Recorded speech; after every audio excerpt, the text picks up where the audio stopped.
Issue पे चर्चा करें जो कहीं ना कहीं सीधे तौर पे मानव जीवन से उसका संबंध है। और आज ये बेहद ही खास है ये एपिसोड, जिसमें हम आहार पे चर्चा करेंगे। कहा यह जाता है कि जैसा आहार वैसा व्यवहार। तो इसी थीम वाक्य के साथ में हम इस पर चर्चा को आगे बढ़ाएंगे। और हमारे साथ में एक पैनल जो मौजूद है, मैं उनका तारुफ करा दूं। हमारे साथ में डॉक्टर भावना रुंगटा जी हैं, डाइटिशियन है और योगा एक्सपर्ट भी हैं। और रंजीता अग्रवाल हर सप्ताह की तरह हमारे साथ में जुड़े हुए हैं हेल्थ एक्सपर्ट के तौर पे। और सबसे पहले मैं भावना रुंगटा जी के पास ही चलना चाहूंगा। भावना जी, क्योंकि आहार को लेकर अभी भी जो इंडियन स्थिति देखा जाए, इंडियन कंटेस्ट में, तो देखा यह जाता है कि आहार को लेकर उतनी गंभीरता नहीं है। लोग आजकल पिज्जा बर्गर की ओर बहुत ज्यादा उधर आकर्षित है। इंडियन फूड को बहुत ज्यादा अवॉइड कर दिया जाता है और कहीं ना कहीं इसका काफी एडवर्स स्थिति बनती है मानव शरीर पे। इस ओर आप क्या कहना चाहेंगे डॉक्टर भावना जी? जी, पहली बात तो ये कि माँ जो है हमें अच्छे से अच्छा आहार हमेशा देने की कोशिश में रहती है जी। और अगर माँ ही एजुकेटेड ना हो तो वहीं से गलतियां शुरू होती है। अगर माँ ही जो है ज़्यादा फास्ट फूड या ज़्यादा स्वीट ड्रिंक्स और कोल्ड ड्रिंक्स आइसक्रीम खाने की ज़्यादा इच्छुक होती है तो उन्हें भी ऐसा लगता है कि वो भी अपने बच्चों को खिलाए, क्योंकि ऐसा उनको फील होता है कि आज के ज़माने में जहाँ पे इतनी वैरायटी ऑफ फूड अवेलेबल है तो हमें अपने बच्चों को भी इस तरह का फूड खिलाना चाहिए ताकि हमारे बच्चे की इम्यून सिस्टम जो है उन फूड को डाइजेस्ट करने के लिए भी जो है आगे बेहतर रहे। बट ये गलत धारणा है, क्योंकि जहर जहर होता है, अमृत अमृत ही होता है। हमें विश्वास रखना होगा, उस पे से विश्वास से पहले एक एजुकेशन की बहुत ज्यादा जरूरत है, जहाँ पे हर एक सेक्टर में, चाहे वो हाउसवाइफ हो, चाहे वो स्टूडेंट्स हो, चाहे वो प्रोफेशनल्स हो, कोई भी प्रोफेशन के लोग हो, चाहे स्कूल में पढ़ रहे बच्चे हो, उन्हें एजुकेशन देना बहुत जरूरी है इस मामले में कि राइट फूड क्या है और उसका इफेक्ट हमारे शरीर में क्या है। घर में बन रहे दाल चावल रोटी सब्जी या फल फ्रूट, इन सबको खाने से एक्चुअली जो न्यूट्रिशन हमें शरीर को मिलता है वो ही शरीर जो है उसे एब्जॉर्ब करता है और वो ही जो हमारे शरीर को बनाता है। जब इस तरह के एजुकेशन हर सेक्टर में दिए जाएंगे तब जो है अवेयरनेस बढ़ेगी कि हाँ हमें सही और अच्छा फूड खाना चाहिए, जिससे कि हमारा ग्रोथ और डेवलपमेंट अच्छा होगा। और यही सेम चीज जब एक माँ कैरी करेगी, ये नॉलेज ये अवेयरनेस जब एक माँ कैरी करेगी, वो सेम चीज वो अपने बच्चों को सिखाएंगी और ऐसे करके आगे चल के बच्चे जो है स्वस्थ बनेंगे। अब ऐसा कहना होगा कि ये तो जमाना आज का है, लेकिन आज से 10 साल पहले या 20 साल पहले तो ये चलन नहीं था। तो उस समय जो है बच्चे कैसे आकर्षित हुए इन पिज्जा और कोल्ड ड्रिंक की वजह से? तो बिकॉज मीडिया आया, इस तरीके से अलग अलग तरीके से प्रेजेंटेशन पिज्जा बर्गर इन सब को लेकर हुआ, तो लोगों को ये लगने लगा ओके लेट अस ट्राई की क्या नई चीज है। तो लोग आपस में फ्रेंड सर्कल में जो है खाना इन चीजों को शुरू करते हैं। इन सब की सबसे ज्यादा मेन शुरुआत होती है टीनेज में, जहाँ पे बच्चे दोस्ती करना सीखते हैं, बाहर जाते हैं, लोगों से घुलते मिलते हैं। और खाने के बारे में तो हम सबको पता है कि खाना एक ऐसा जरिया है कि ना ही सिर्फ हमें पोषण देता है बल्कि लोगों के साथ मिलने जुलने और घुलने मिलने का भी एक जरिया बनता है। तो चाहे वो दोस्ती यारी में हो, कहीं पर भी हो, तो लोग जाते हैं। और क्योंकि एक नया चीज ट्राई करने की एक धुन सवार होती है, एक उनको एडवेंचरस चीजें करने की जो है वो धुन होती है, तो people go towards pizza burger chocolates and such things. ऐसे में होता है कि उनमें मौजूद जो प्रिजर्वेटिव्स होते हैं, चाहे वो सॉल्ट के फॉर्म में हो चाहे वो शुगर के फॉर्म में हो, वो हमें एडिक्टेड बनाना शुरू कर देते हैं। उससे उन चीजों की इतनी आदत हमें पड़ने लग जाती है कि हम उसके बिना एक पॉइंट ऑफ टाइम आता है कि रहना बहुत मुश्किल हो जाता है। तो इट्स लाइक वो अब आ गया क्रेविंग एंड कंट्रोल, ये दो ऐसे शब्द है जो आजकल हर किसी की जबान में है, जो आई जाता है कि मुझे इस चीज की बहुत क्रेविंग होती है, या मुझसे ये चीज कंट्रोल नहीं हो पाती है, या मुझे कंट्रोल करना बहुत मुश्किल होता है। तो ये सारी चीजें एडिक्शन की वजह से जो है वो आना शुरू हुआ है। इससे अगर रिवर्स करना है तो रिवर्स अब ये ऐसा है कि जो लोग इन चीज से गुजर चुके हैं वो दोबारा एजुकेट हुए, अपने बच्चों को शुरुआत से खिलाएं। टीनेज जहाँ पे बच्चे दोस्ती करना सीखते हैं वहाँ पे बच्चों को गाइड करें कि बच्चों अगर आप बाहर जा रहे हो try to avoid such places जहाँ पे फास्ट फूड्स मिलते हैं, गो टू सच प्लेसेस जहाँ पे हेल्दी और अच्छे इंडियन खाने मिलते हैं। जब माँ बाप बच्चों को इस तरह से एनकरेज करना शुरू करेंगे तब जाके जो है ये प्रचलन धीरे धीरे कम होता जाएगा। रंजीता अग्रवाल जी। डॉक्टर रुंगटा जी, आपने कहा कि हमें शिक्षा की जरूरत नहीं है, शिक्षा की जरूरत है, दवाई की जरूरत नहीं। बहुत अच्छी बात है। हम पुरातत्व काल में देखें, आदि काल में अगर देखते हैं कि भारत में जो खाने की जो एक प्रथा थी, हम ताज़ा बनाते ताज़ा खाते थे, उससे अवेयरनेस, शरीर को भी उसमें शक्ति, हर चीज़ ऊर्जा मिलती थी, ज्ञान की भी ऊर्जा मिलती थी, एनर्जी मिलती थी, हर चीज़। अभी क्यों क्या हो रहा है, जो आपने कहा कि मीडिया एक नया प्रचलन होने से हम खान पान के ऊपर भी हमको उसमें हम चले जाते हैं। जैसे हम डॉक्टर गांधी जी की बात करते हैं, इनका फील्ड जो है मार्केट का है, कभी कहाँ कभी कहाँ कभी कहाँ, मतलब शांति से एक जगह नहीं बैठ पाए। तो ये जो सफ़र करते हैं, सफ़र के दौरान जितने भी जो मीडिया से रिलेटेड जितने पत्रकार हैं, सफ़र के दौरान ऐसे क्या फूड लेके चले जो खाए और बीमार भी ना पड़े? ओके, तो जब हम बाहर निकलते हैं तो बाहर में आउटलेट्स में हमें पिज्जा, बर्गर, सैंडविचेस ये मिलते हैं और हम ज्यादातर अट्रैक्ट हो जाते हैं। बट उससे बचना हो तो आप घर पे बना सकते हैं ऐसे फूड आइटम्स जिसको कैरी करना बहुत आसान होता है। ऐसे में आते हैं पराठे, स्टफ पराठे, जैसे कि रॉ पोटैटो के यानी कच्चे आलू के पराठे, मटर के पराठे, लौकी के पराठे, ऐसे करके जितने भी वेजिटेबल के पराठे हैं आप उन्हें स्टफ करके जो पराठे बना सकते हैं, जो कि लंबे से लंबे समय तक टिकते हैं। इनके प्रिपरेशंस भी होती है, चाहे तो आप रॉ वेजिटेबल्स को कद्दूकस करके उनमें थोड़ा मसाला मिला के, आटा मिला के और उनकी पराठे बनाए, या फिर जो वेजिटेबल्स आपने कद्दूकस किया उनको थोड़ा सेक ले नमक वगैरह मसाले वगैरह डाल के, ताकि उनकी जो प्रिजर्वेटिव, नेचुरल प्रिजर्वेटिवनेस है वो बढ़ जाती है। फिर उससे आप आटा में जो है गूंथ कर उसके पराठे बनाए। So you can carry such stuff parathas with you along with chutney और इवन अचार एट टाइम्स। तो वो ये चीजें ट्रैवल में खाने से ना ही आपको बोरिंग फील होगा कि यार ये कैसा सीधा सादा सा खाना मैं कैसे खाऊंगा, बिकॉज वो बहुत चटपटा और बहुत ही अच्छा टेस्टी होगा, तो लोगों को खाने में बहुत आसानी रहेगी। इसके साथ साथ आप थोड़ा कच्चा सलाद कैरी जरूर करें, जैसे कि गाजर, जैसे सर्दी के सीजन में खास करके हम बात करें तो गाजर है, गाठ गोभी जो नवलकुल यहाँ पे प्रचलित है इस नाम से, आप उन्हें कैरी करें।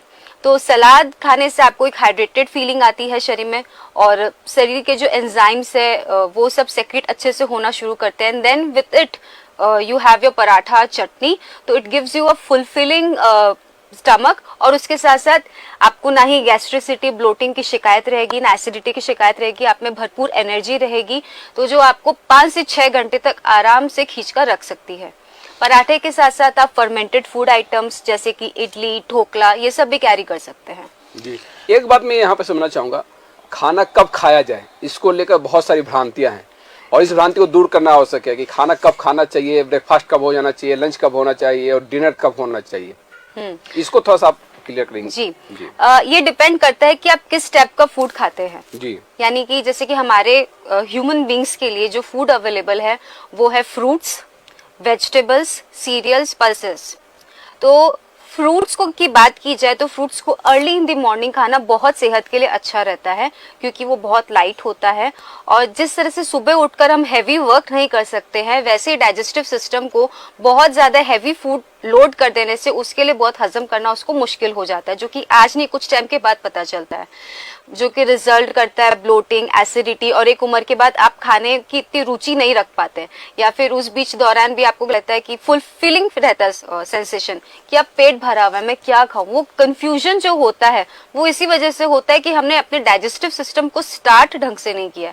तो जैसे कि किसी चीज को स्टार्ट करना जरूरी होता है, वैसे ही डाइजेस्टिव सिस्टम को आपको स्टार्ट करना हो तो फ्रूट्स एंड ड्राई फ्रूट्स के साथ स्टार्ट कर सकते हैं, चाहे उसे आप रॉ खाए या उसका जूस बना के पीजिए। वैसे आप वेजिटेबल से स्टार्ट कर सकते हैं, सपोज आप डायबिटिक हो या फिर आपको फ्रूट्स इतने पसंद नहीं है तो you can start with vegetable juices also, जो कि आपके बॉडी को बहुत अच्छा स्टार्ट देता है। And then afterwards in the mid morning या फिर 8 बजे से लेकर 9 बजे के बीच में आप अच्छा नाश्ता कर सकते हैं। नाश्ता में you should prefer to have some light like poha, upma, idli, dosa, तो you can have such things along with salad. ये 8 से 9 के बीच में आपका नाश्ता खत्म हो जाना चाहिए, और फिर उसके बाद दोपहर में 12 से 1:30 बजे के बीच में आपका लंच होना चाहिए। लंच में भी अगेन प्रॉपर आप दाल चावल खा सकते हो। अगर आपको नींद की प्रॉब्लम है तो आप दाल चावल नहीं खा के रोटी सब्जी खा सकते हैं। फिर मैंने वही कहा, इडली, डोसा, उत्तपम ये सब वगैरह खा सकते हैं सैलेड के साथ।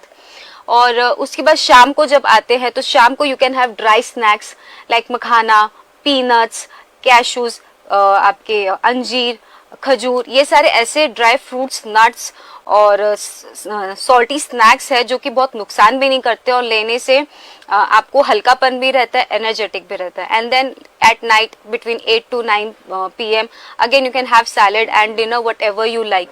Totally Indian based food. जी डॉक्टर रुंगटा जी, अमूमन हम देखते हैं कि हम पीछे मुड़ के 10 साल 20 साल पीछे मुड़ के देखते हैं कि भाई 70 साल के ऊपर के मतलब बुजुर्ग व्यक्ति को हार्ट अटैक आता था. आजकल युवा पीढ़ी को हार्ट अटैक आ गया है. इसमें खाने पीने का जो कल्चर है उसमें कितना इफेक्ट पड़ रहा है?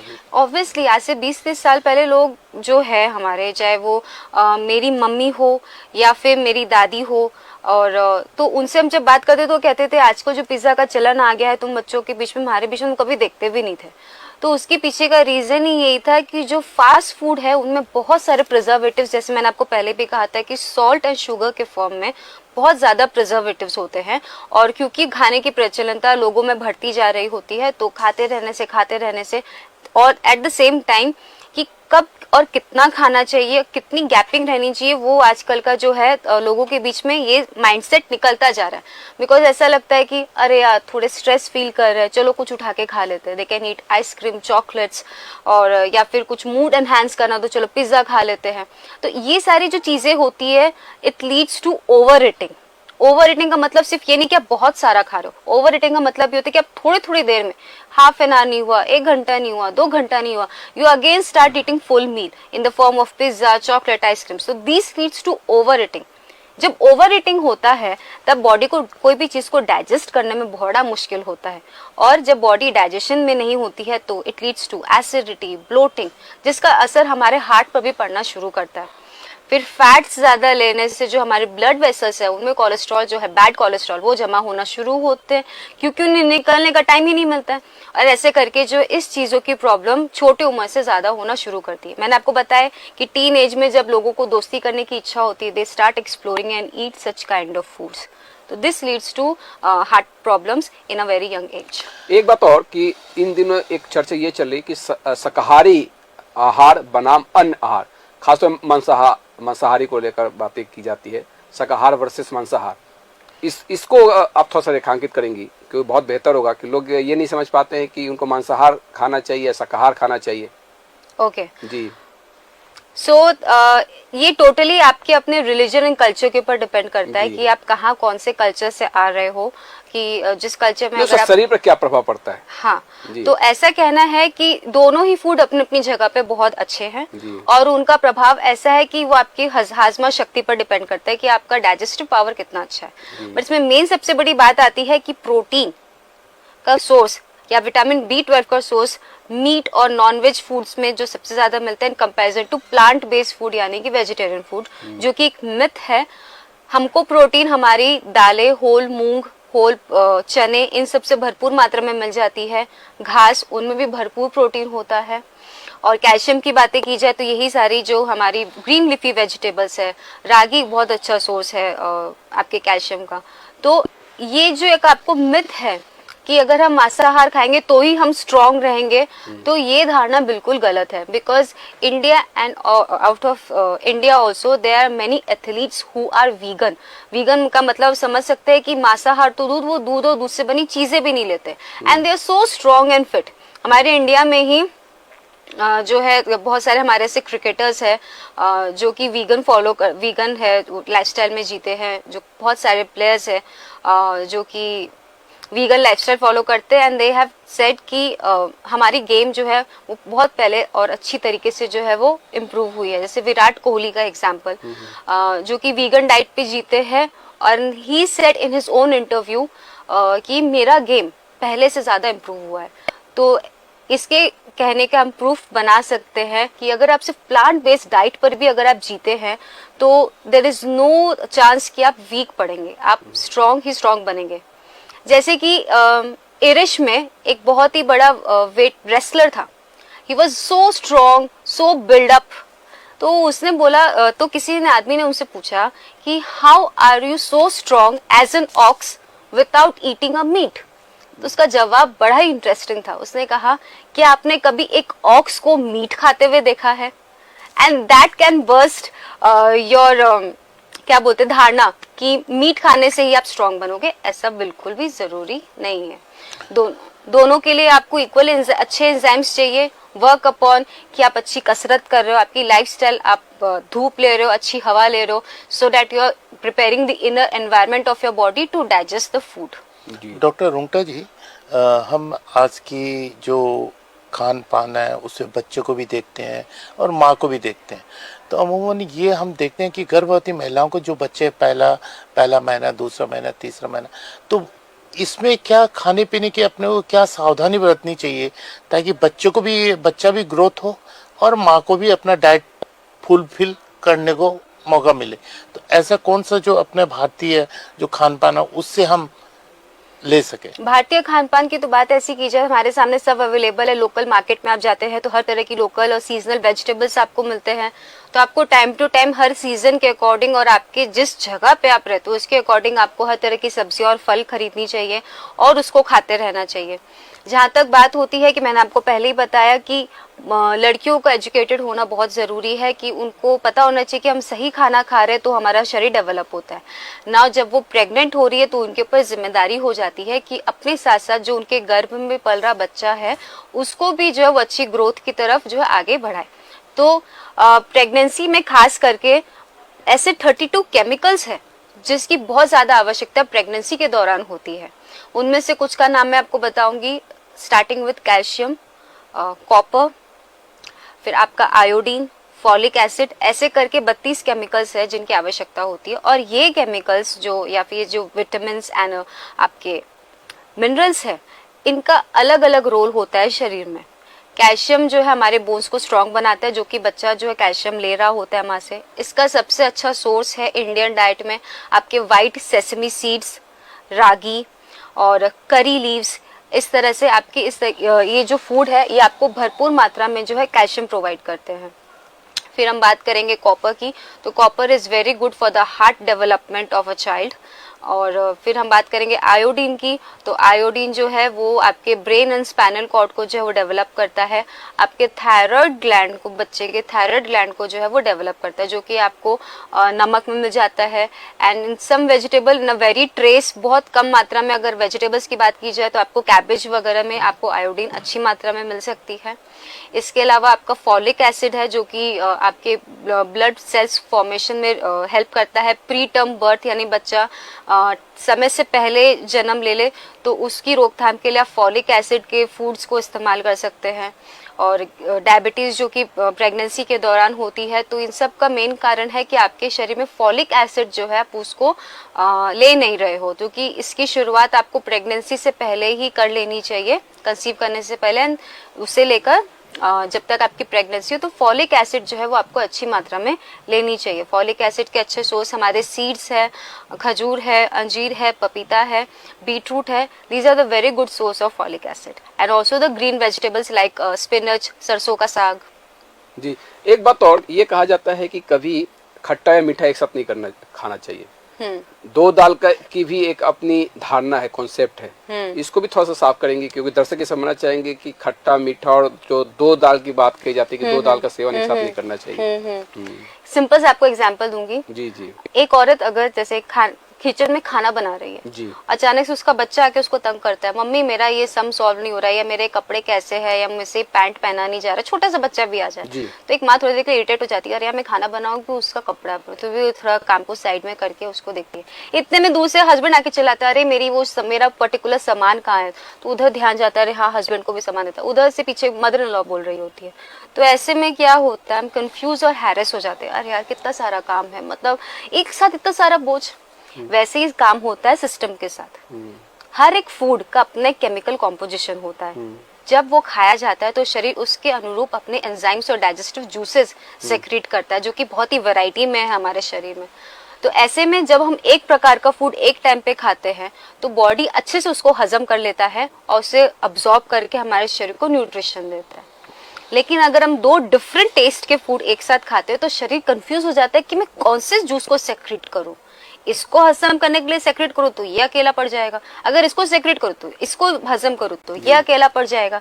तो ये जब हम केमिस्ट्री के बारे में समझेंगे तब आपको पता चलेगा कि एक टाइम पे एक प्रकार का फूड खाने से बॉडी के लिए उस चीज को हजम करना बहुत आसान होता है। जब कोई भी चीज अच्छे से हजम होगी तो आपको बॉडी में जो लाइट फीलिंग आएगी, दिस विल टेल यू कि आपने जो खाया है वो अच्छा खाया है। इसीलिए मल्टीग्रेन आटा या पंचमेल दाल या 2 मिक्स करके दाल, खट्टे मीठे फ्रूट एक साथ में खाना, ये शरीर के लिए बहुत कंफ्यूजन वाली स्थिति पैदा हो जाती है, तो इसे अवॉइड करें। आप ये कहना चाहिए जो प्राचीन पद्धति रही भारत में, जैसे बाजरे की रोटी बनाई जाती थी, आजकल देखिए आटों में भी मिक्स किया जा रहा है, कहा यह जाता है कि वो बहुत बेहतर होता है, चना भी मिलाया जाता है। हाँ, चना भी मिलाया जा रहा है आजकल, तो कि ये बहुत बेहतर होता है, इसकी रोटियां बहुत बेहतर होती है। और साथ में एक चीज और भी आप यहाँ साफ करेंगे कि रोटी और चावल क्या एक साथ खाना चाहिए, क्योंकि अमूमन ये देखा गया कि ये प्रचलन में है आजकल।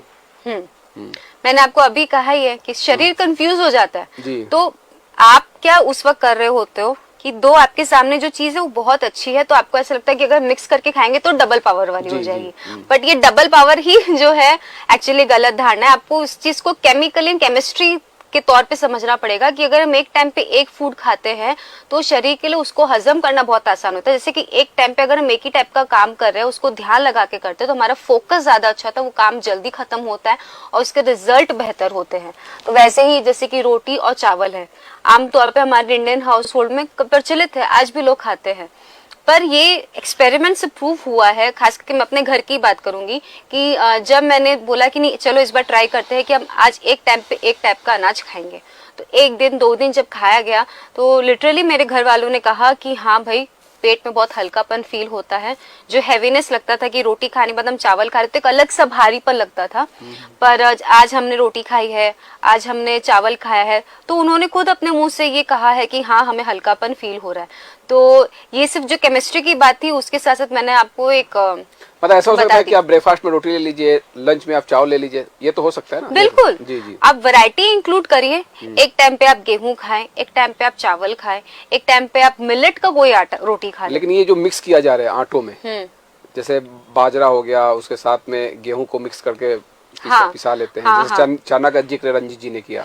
इसका ज्यादातर मुझे ऐसा लगता है कि लोग इसीलिए पिसवाते हैं क्योंकि बाजरे को गुथना या चने को गुथना थोड़ा मुश्किल होता है, it takes lot of effort, क्योंकि उसको अच्छे से मलार के और उसको अच्छे से उसके ग्लूटेन को निकाल के अच्छे से पूरा रोटी बनाने में अक्सर बहुत ताकत लगता है। गेहूं is one of the medium जिसमें इतना ग्लूटेन होता है कि वो आसानी से एक साथ मोल्ट हो जाता है, बट ऐसा कुछ भी नहीं है। आप जब रागी खा रहे हो तो रागी को अच्छे से गर्म पानी में जो है अच्छे से आटा गूंथ के खाए, मकई का आटा हो चाहे बाजरे का आटा हो, it all requires your physical strength, जिसको आप अच्छे से गूंथिए, अच्छे से मलार के उसकी रोटी बनाइए, बिल्कुल सॉफ्ट आपके गेहूं की जैसी रोटी ही बनती है। आहार को भी वर्गीकृत किया गया है, प्राइमरी, सेकेंडरी और थर्ड, मतलब निगेटिव और पॉजिटिव के तौर पे भी वर्गीकरण हुआ है। इसको थोड़ा सा आप बेहतर तरीके से रख पाएंगे दर्शकों के लिए तो बहुत बेहतर होगा कि प्राइमरी सेकेंडरी। अब इसके बारे में तो मेरा ऐसा कहना है कि मेरी हिसाब से कुदरत ने हमें जो आहार दिया है उसमें कोई प्राइमरी सेकेंडरी जैसी कोई चीज होती नहीं है, जो होता है लेवल ऑफ डाइजेशन के ऊपर डिपेंड करता है। मैंने आपको पहले बताया कि फ्रूट्स ऐसी चीजें हैं जो कि किक स्टार्ट है बॉडी के लिए, तो आप चाहे तो उसको प्राइमरी मान सकते हैं कि प्राइमरी फूड आप फ्रूट्स को रख लीजिए, जो कि आप सुबह में खाते हैं, तो it's a good start for the digestion process, and later on you can add cereals and pulses, जो कि रात तक आप आराम से खा सकते हैं, and it gives you fulfilling feeling, body को एनर्जी मिलती है, बॉडी को डाइजेस्ट करने में भी बहुत आसानी रहता है। और जहां तक नेगेटिव एंड पॉजिटिविटी की बात हुई, इट ऑल डिपेंड्स कि आप उसको कैसे खाते हो। अगर आप फूड के कॉम्बिनेशन को मेंटेन नहीं रख रहे हो तो वो आहार आपके लिए नेगेटिव है, अगर आप फूड के कॉम्बिनेशन को मेंटेन रखते हो तो वो आहार आपके लिए पॉजिटिव है। कुदरत का दिया हुआ कोई भी आहार, कोई भी फूड ना तो पॉजिटिव है नेगेटिव है, वो सिर्फ आपकी यूसेज पे डिपेंड करता है। जी डॉक्टर रुंगटा जी, अमूमन जैसे मैंने चर्चा की भाई बाहर की भाग दौड़ की जिंदगी में हम सफर में क्या लेके जाएं, वैसे आज के भाग दौड़ की जिंदगी में वर्क करने की स्टाइल भी, प्रथा भी चेंज हो गई। जो पहले दिन में करते थे अब रात को भी बहुत से युवा नौकरी करते हैं, अपने काम में जाते हैं, तो हम जो खाने की प्रक्रिया है रात को 9 बजे के बाद वर्क करते समय अगर भूख लगती है तो ऐसा कौन सा आहार ले सके हम काम भी कर सके और आहार भी ले और नुकसान भी ना हो?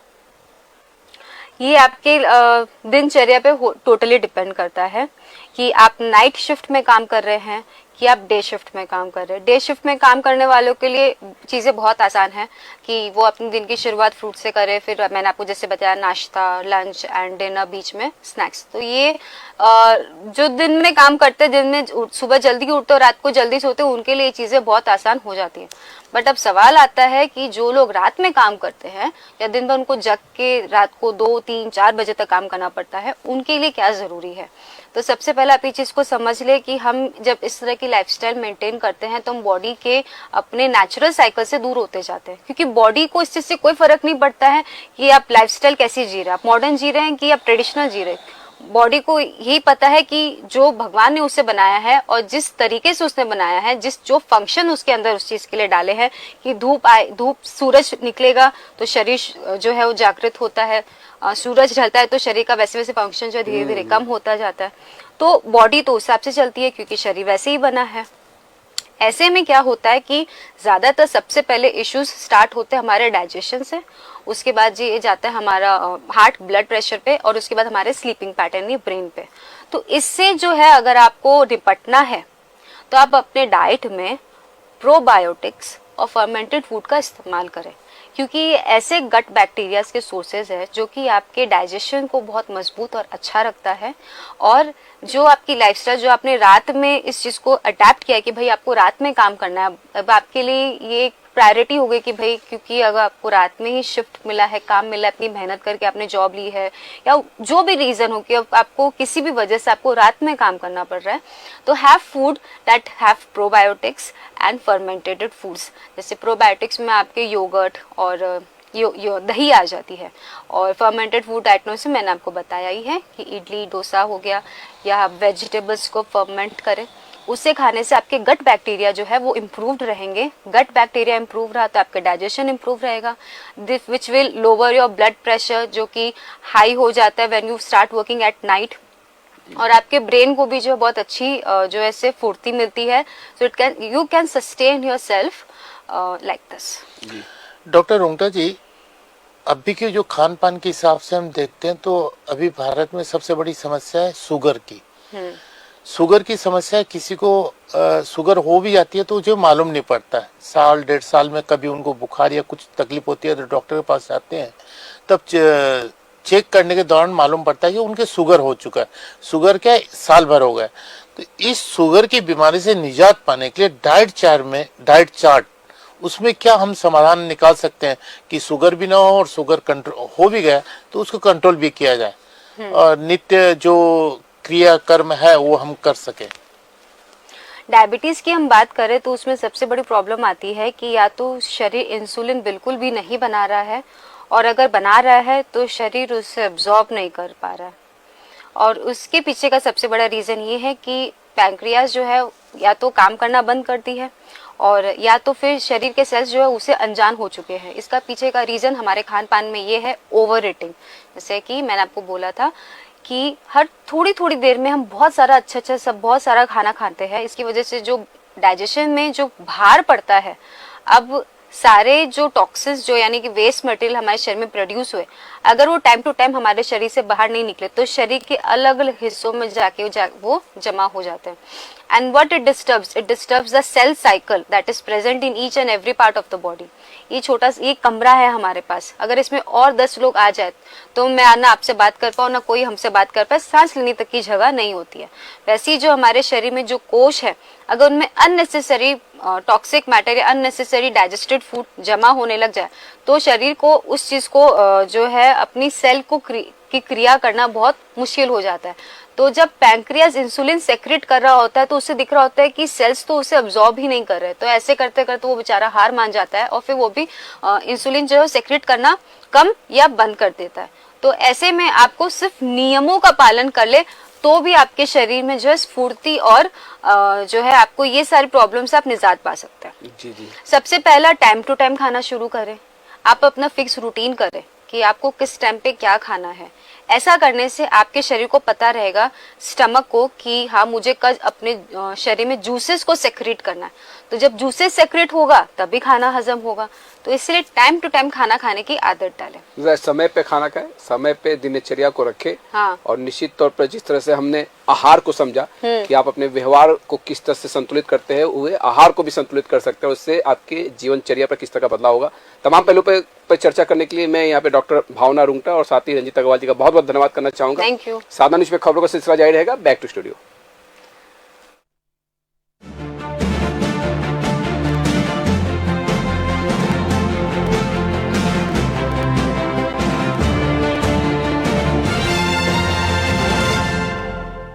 रूप मंत्रा आयुर्वेदिक फेस वॉश, इसमें है क्यूकम्बर के प्योर एक्सट्रैक्ट